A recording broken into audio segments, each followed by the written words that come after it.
I'm going to get my son working really, really hard and have him have a whole slew of kids.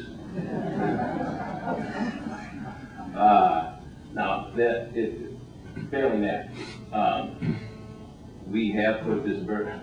We have put the burden of. I think I'll ignore this if that's okay with everybody.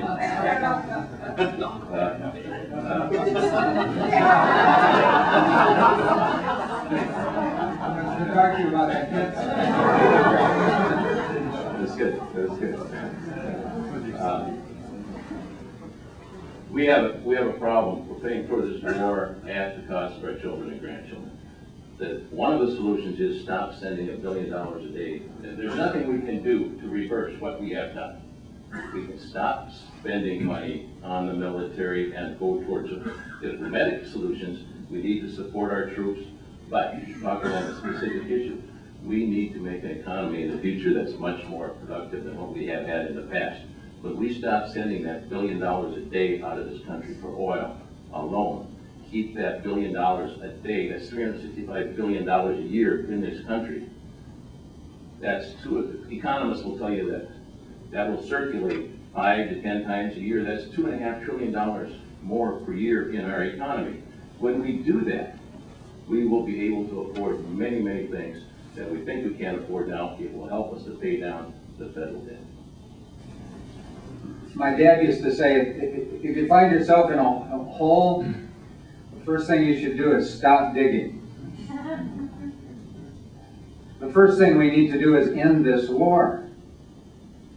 We need to have a plan that gets us out of Iraq, that brings our troops home, that turns the region over to Iraq and its neighbors, and says to them, you have the biggest stake here, and you need to be involved in finding stability in this region. We need to get our troops out of there. I propose that, within 3 months of the new Congress being adjourned, we need to demand that the administration have before us a plan with specific benchmarks, specific goals that will enable us to remove our troops from Iraq. Second, we need to stop the Bush tax benefits to the wealthiest Americans. That is the place where the deficit was created. Some of you remember that when Clinton left office, we had a budget surplus of about $320 billion. Not only is that gone, we've lost another $1.3 trillion. And most of the war effort has been taken off the budget. The $10 billion a month that we're spending on the war is off budget. We are getting ourselves deeper and deeper into a hole. We have got to end the Bush tax cuts immediately. We have got to end the war, and if we do that, we can start paying down on the debt. The third thing that's really important, and this has already been instituted by the democratically controlled Congress.